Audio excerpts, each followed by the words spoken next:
ছাত্রছাত্রী আমার চ্যানেলে ভিডিওটি দেখার জন্য স্বাগত জানাই। তোমরা যারা নবম শ্রেণীতে থার্ড সামেটিভ পরীক্ষা দেবে অর্থাৎ ফাইনাল পরীক্ষা দেবে তাদের জন্য গুরুত্বপূর্ণ এমসিকিউ এবং তার উত্তর নিয়ে আজকের ভিডিওতে হাজির হয়েছি। আশা করি ভিডিওটি শুরু থেকে শেষ পর্যন্ত মনোযোগ সহকারে দেখবে, তাতে অনেক উপকৃত হবে। যে প্রশ্নগুলো আজকে আলোচনা করা হবে সেই প্রশ্নগুলো কিন্তু বারবার পরীক্ষায় এসেছে, বিভিন্ন স্কুলের প্রশ্নপত্রেও এই প্রশ্নগুলো কমন পড়েছে। কাজেই তাড়াতাড়ি প্রশ্নগুলো একটু দেখে নাও। একের দাগে অপিনীতি শব্দের অর্থ কি? উত্তর হবে পূর্বে প্রতিস্থাপন বা আগে বসা। দুই দাগে প্রশ্ন স্বরভক্তি শব্দের অর্থ কি? স্বরভক্তি শব্দের অর্থ হচ্ছে স্বর সহযোগে বিভাজন বা ভাগ।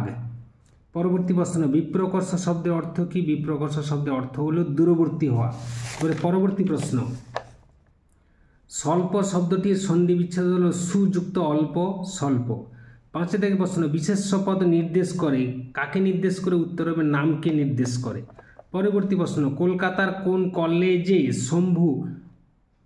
শঙ্কু হবে শঙ্কু অধ্যাপকের কাজ পান? উত্তর হবে স্কটিশ চার্চ কলেজে। পরবর্তী প্রশ্ন সাতের দাগে আমাদের প্রভুর দেখি বিলম্ব হচ্ছে, প্রভুকে? উত্তর হবে রাসেল। খুবই গুরুত্বপূর্ণ প্রশ্ন। কারিন হল আগে কি ছিল? কারিন হল আগে ছিল একটি হান্টিং লজ ছিল। পরবর্তী প্রশ্ন মা শিশুকে চাঁদ দেখায়, রেখাঙ্কিত ক্রিয়াটি হলো কোন ক্রিয়া? উত্তর হবে এখানে দেখাই ক্রিয়াটি হলো প্রযোজক ক্রিয়া। পরবর্তী প্রশ্ন দশের দাগে তাড়িত ব্যঞ্জন ধ্বনিগুলি হলো, সঠিক উত্তর হবে ডয়শূন্য অড় হসন্ত এবং ঢয়শূন্য অড় হসন্ত। পরবর্তী প্রশ্ন 11 দাগে পঙ্কজ শব্দটি হলো যোগরূঢ় শব্দ। খুবই গুরুত্বপূর্ণ প্রশ্ন। পরবর্তী প্রশ্ন 12 দাগে চন্দ্রনাথকে তুলনা করা হয়েছে কার সঙ্গে? উত্তর হবে কালপুরুষ নক্ষত্রের সঙ্গে।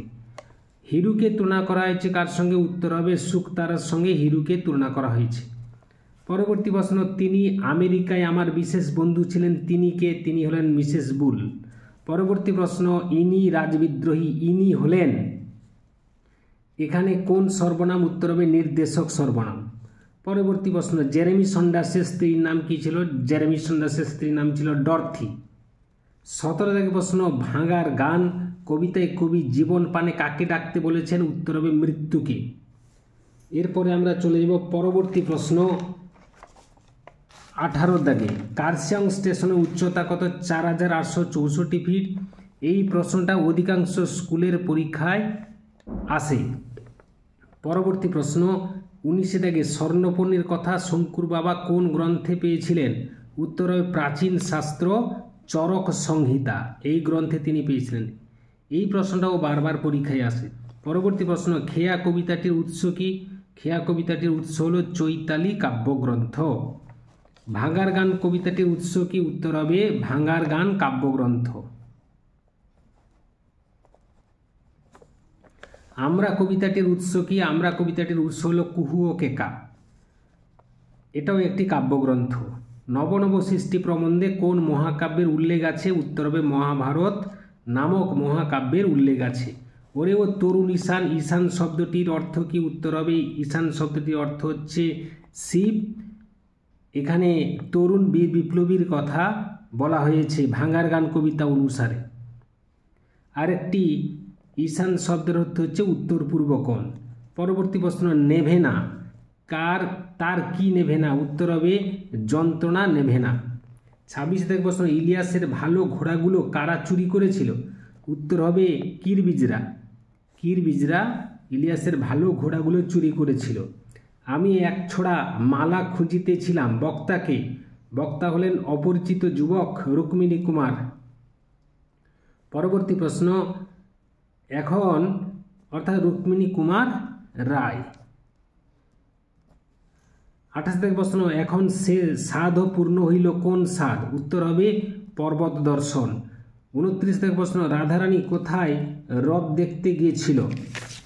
উত্তর হবে রাধারানী রথ দেখতে গিয়েছিল মাহেশে, অথচ রাধারানীর বাড়ি ছিল শ্রীরামপুর। 30 থেকে প্রশ্ন সে স্কলারশিপ পাইবে, কে স্কলারশিপ পাইবে? উত্তর হবে হিরু স্কলারশিপ পাবে। পরবর্তী প্রশ্ন 31 দাগে চন্দ্রনাথ তার চিঠির সম্বোধনে কোন শব্দটা কেটে কি লিখেছিল? উত্তর হবে চন্দ্রনাথ তার চিঠিতে প্রিয় বরেশুটা কেটে দিয়েছিল, দিয়ে লিখেছিল প্রীতিভাজনেশু। পরবর্তী প্রশ্ন, বিষাণ শব্দটির অর্থ কি? উত্তর হবে সিংহাকার বাদ্যযন্ত্র। 33 থেকে প্রশ্ন, স্বর্ণপর্ণীর রং কেমন ছিল? উত্তর হবে স্বর্ণপর্ণীর রং ছিল হলুদ। পরবর্তী প্রশ্ন, কোন উপভাষায় উপনীতির প্রভাব লক্ষ্য করা যায়? উত্তর হবে কোন উপভাষায় উপনীতির প্রভাব লক্ষ্য করা যায়?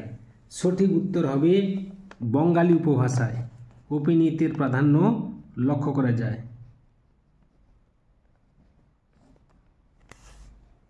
বঙ্গালী উপভাষায়। পরবর্তী প্রশ্ন, মধ্য স্বরলোপের অপর নাম কি? উত্তর হবে সম্প্রকর্ষ। দেশলাই উৎসগত দিক থেকে কোন শ্রেণীর শব্দ? উত্তর হবে তদ্ভব শব্দ। 37 থেকে প্রশ্ন, হিমালয় রেল রোড আরম্ভ হয়েছে কোথা থেকে? উত্তর হবে শিলিগুড়ি থেকে। পরবর্তী প্রশ্ন, কিন্তু পাঠাতে সাহস হয়নি। কি পাঠাতে সাহস হয়নি? চিঠি পাঠাতে সাহস হয়নি। পরবর্তী প্রশ্ন, গ্রিক উপকথায় আর গাছের সর্বাঙ্গে ছিল কয়টি লোচন বা চোখ? উত্তর হবে সহস্র লোচন, অর্থাৎ 1000টা চোখ ছিল। প্রত্যয় শব্দের অর্থ কি? প্রত্যয় শব্দের একটা অর্থ হচ্ছে বিশ্বাস, আরেকটি অর্থ হচ্ছে স্থির ধারণা, আরেকটি হচ্ছে স্থিরতা। এরপরে আমরা চলে যাব পরবর্তী প্রশ্ন, 41 দাগে প্রশ্ন, নারীকুলের রত্ন বিশেষ কাকে বলা হয়? নারীকুলের রত্ন। উত্তর হবে মিসেস সেভিয়ারকে নারীকুলের রত্ন বলা হয়। 42 থেকে প্রশ্ন, বাংলায় যেসব বিদেশি শব্দ ঢুকেছে তার মধ্যে প্রধান হলো? সঠিক উত্তর হবে আরবি, ফার্সি এবং ইংরেজি। এই তিনটি প্রধান শব্দের কথা বলা হয়েছে বা বিদেশি শব্দের কথা বলা হয়েছে। 43 থেকে প্রশ্ন, হিমালয় দর্শন কোন শ্রেণীর রচনার অন্তর্ভুক্ত ছিল? উত্তর হবে হিমালয় দর্শন একটি ভ্রমণ কাহিনী। 44 থেকে প্রশ্ন, ধোঁয়াশা কোন ধরনের শব্দ? উত্তর হবে ধোঁয়াশা হচ্ছে জোড় কলম শব্দ। ধোঁয়া এবং কুয়াশা এটা মিলে কিন্তু জোড় কলম শব্দ ধোঁয়াশার সৃষ্টি হয়েছে। পরবর্তী প্রশ্ন 45 থেকে, গোলাপ শব্দটি কোন ভাষার শব্দ? উত্তর হবে গোলাপ শব্দটি ফার্সি শব্দ বা ফার্সি ভাষার শব্দ। 46 প্রশ্ন, রাধারানী ও তার মা প্রথমে থাকতেন কোথায়? না ভদ্রাসনে। পরবর্তী প্রশ্ন, ইনকলাব এবং শহীদ শব্দ দুটি বাংলায় এনেছেন কে? উত্তর হবে বিদ্রোহী কবি কাজী নজরুল ইসলাম। পরবর্তী প্রশ্ন, ভ্রমণ শব্দটি হলো একটি ক্রিয়াবাচক বিশেষ্য। এরপরে 49 দাগের প্রশ্ন, গঙ্গাসাগরের ঢেউয়ে ডুবে গেছে। গঙ্গাসাগরের ঢেউয়ে কে ডুবে গেছে? উত্তর হবে কামরাঙ্গা লাল মেঘ গঙ্গাসাগরের ঢেউয়ে ডুবে গেছে। এরপরে পরবর্তী প্রশ্ন 50 দাগে এবং শেষ প্রশ্ন, গঙ্গা ভারতের প্রধান নদী। এখানে গঙ্গা পদটি কোন শ্রেণীর বিশেষ্য? সঠিক উত্তর হবে গঙ্গা শব্দটি সংজ্ঞাবাচক বিশেষ্য। এই ছিল আজকের ভিডিও। আশা করি ভিডিওটি ভালো লেগেছে। লাগলে অবশ্যই একটা লাইক করে দাও, শেয়ার করে দাও। চ্যানেল নতুন হয়ে থাকলে চ্যানেলটি অবশ্যই সাবস্ক্রাইব করে চ্যানেলের পাশে থাকো। ভিডিওটি এতক্ষণ ধরে দেখার জন্য ধন্যবাদ রইল। নেক্সট ভিডিও তোমাদের সঙ্গে দেখা হচ্ছে।